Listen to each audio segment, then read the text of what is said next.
बिहार वो अभेद किला है बीजेपी के लिए जिसको वो अब तक जीत नहीं पाई है।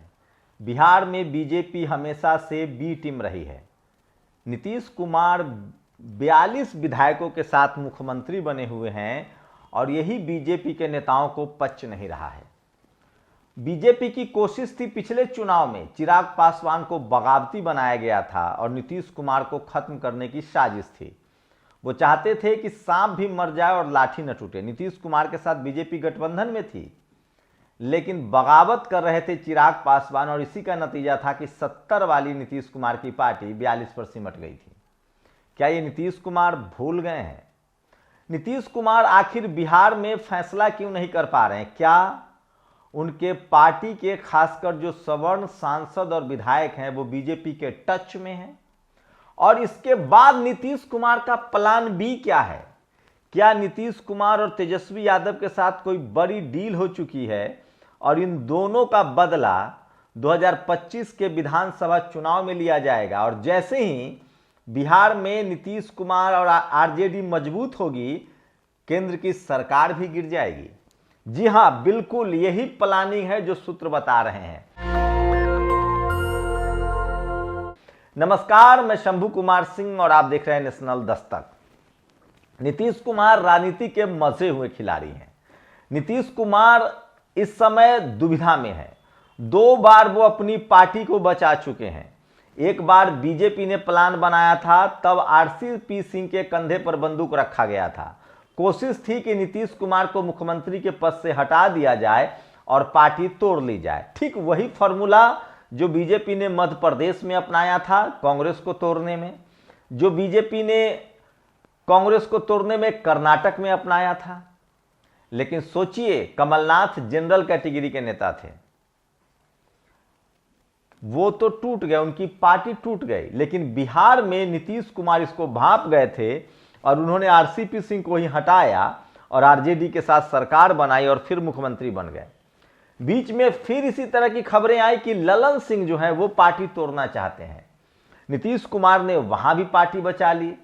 तो क्या नीतीश कुमार सह और मात के खेल में पिछले 20 साल से विजेता हैं? और इसीलिए उनके समर्थक ने बिल्कुल ठीक लिखा है कि नीतीश सब पर 20।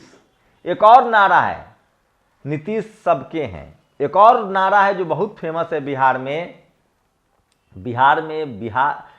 में बहार है, नीतीश कुमार है। तो सोचिए, क्या पिछले विधानसभा में जिस तरह से नीतीश कुमार को डैमेज करने की कोशिश की गई, आप सबको पता है नीतीश कुमार और बीजेपी की गठबंधन में चुनाव हो रहा था। चिराग पासवान को बगावती बनाया गया। चिराग पासवान ने वहां अपने कैंडिडेट दिए जहां नीतीश कुमार चुनाव लड़ रहे थे। नतीजा 72-70 से नीतीश कुमार 42 पर सिमट गए। उसके बाद भी बीजेपी की हिम्मत नहीं हुई और नीतीश कुमार को ही सीएम बनाना पड़ा। तो सवाल है कि आखिर नीतीश कुमार के बगैर बीजेपी की सत्ता आएगी नहीं। बीजेपी के नेताओं की मंशा जाहिर है। ये पूरा विवाद कहां से शुरू हुआ? सूरजकुंड में अमित शाह ने मौन साध लिया। कौन होगा मुख्यमंत्री, किसके नेतृत्व में बिहार, चूंकि दिल्ली के बाद बिहार का ही चुनाव आने वाला, 2025 में बिहार में चुनाव होगा। उससे पहले दिल्ली में चुनाव है। बिहार से 40 लोकसभा की सीटें हैं, 242 विधानसभा की सीटें हैं। बिहार वो अभेद किला है जिसको बीजेपी किसी भी कीमत पर जीतना चाहती है, अपनी सरकार बनाना चाहती है। क्या यह संभव हो पाएगा? इसमें सबसे बड़ा रोड़ा नीतीश कुमार है। बीजेपी के पास वहां सवर्ण वोट है, लेकिन पिछड़ा, अति पिछड़ा और महिलाओं का वोट नीतीश कुमार की वजह से मिलता है। आरजेडी भी नीतीश कुमार की वजह से ही फंस जा रही है। आरजेडी को भी बहुमत नहीं मिल पा रहा है क्योंकि आरजेडी का भी जो कोर वोटर है, पिछड़ा, अति पिछड़ा, अल्पसंख्यक, यहां तक कि वो नीतीश कुमार के पास है। मतलब जिधर नीतीश कुमार उधर सरकार। लेकिन नीतीश कुमार अभी राजनीति में हैं। उनको भी पता है कि अकेले नीतीश कुमार भी सरकार नहीं बना सकते। या तो उनको बीजेपी के साथ जाना पड़ेगा या आरजेडी के साथ जाना पड़ेगा। लेकिन नीतीश कुमार के बारे में कहा जाता है कि वो राजनीति के मंझे हुए खिलाड़ी हैं, सड़कों से निकले हैं और राजनीति में लंबा संघर्ष किया है। नीतीश कुमार को विरासत में कुछ भी नहीं मिला है। उनके पिता एक मामूली से डॉक्टर थे। नीतीश कुमार 2 बार शुरुआती चुनाव हार गए थे।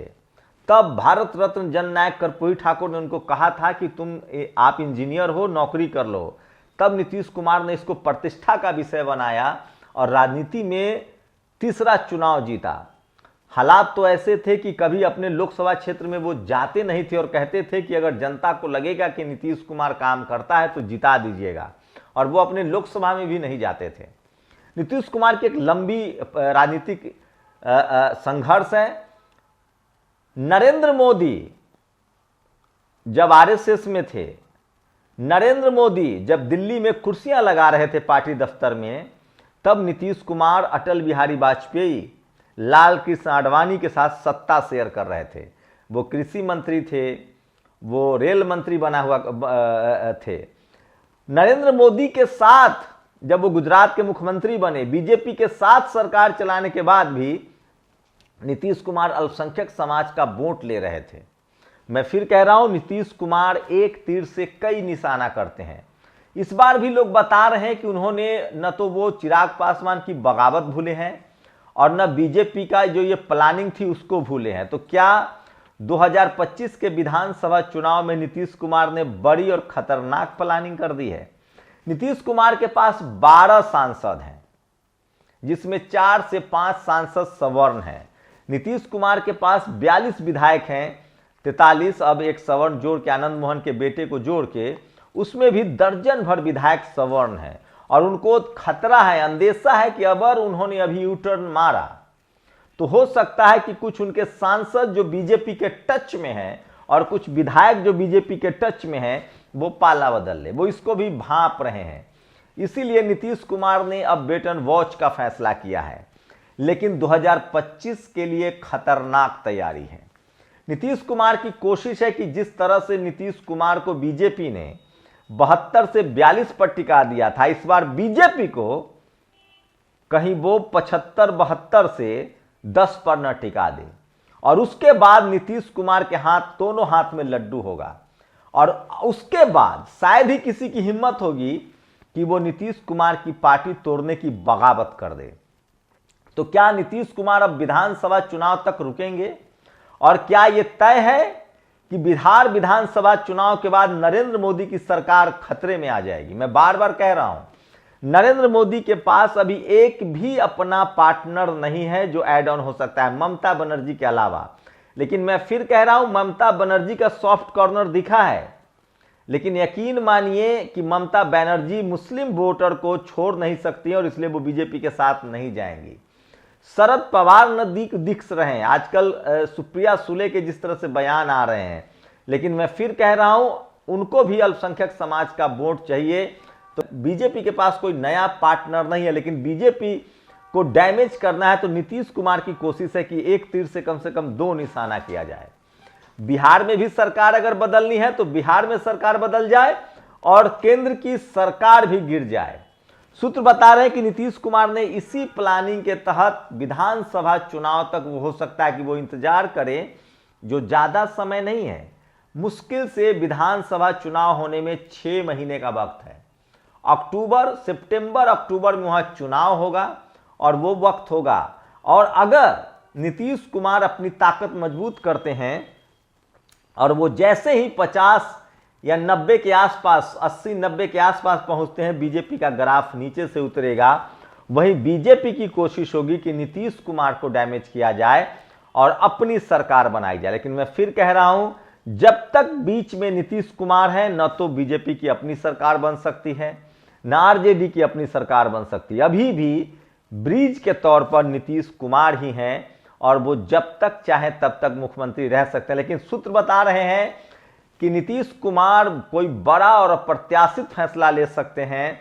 वो लगातार करीबी हैं, चिराग पासवान से भी उनकी करीबियां किसी से छुपी हुई नहीं है। चिराग पासवान को उन्होंने मैनेज कर लिया है कि जो पिछली बार बीजेपी ने खेल किया था वो चिराग पासवान इस बार खेल ना करे। और मुझे लगता है कि चिराग पासवान पिछली वाली गलती तो नहीं दोहराएंगे। तो कहा जा रहा है कि नीतीश कुमार के टच में चिराग पासवान भी है और तेजस्वी यादव है। तो देखते रहिए, बिहार में अभी खेल बाकी है।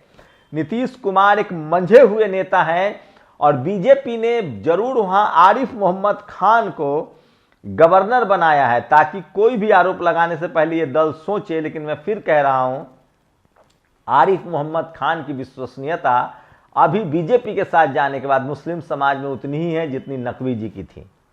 मैं फिर कह रहा हूं, अभी पूरा खेल बिहार में बाकी है और खेल नीतीश कुमार एक मंझे हुए नेता और उनको पता है कि उनकी पार्टी कैसे बचेगी, सरकार कैसे बचेगी, या मुख्यमंत्री या प्रधानमंत्री वो कैसे बने रहेंगे। मैं फिर कह रहा हूं, इंडिया गठबंधन की एक गलती ने नीतीश कुमार को गठबंधन से बाहर निकलने के लिए मजबूर किया और आज इनकी सरकार नहीं। अगर नीतीश कुमार का जो फॉर्मूला था और अगर वो इंडिया गठबंधन में होते तो 241 वाली बीजेपी हो सकता है कि 200 के आसपास ही सिमट जाती, क्योंकि नीतीश कुमार का अपना जनाधार भी है, अपनी पॉपुलैरिटी भी है और नीतीश कुमार एक ऐसे नेता हैं जिनका फोन कॉल्स हर पार्टी के नेता उठाते हैं, चाहे वो नवीन पटनायक हो, चाहे अनुप्रिया पटेल हो, चाहे एनडीए गठबंधन के दल हो, चाहे इंडिया गठबंधन के दल हो।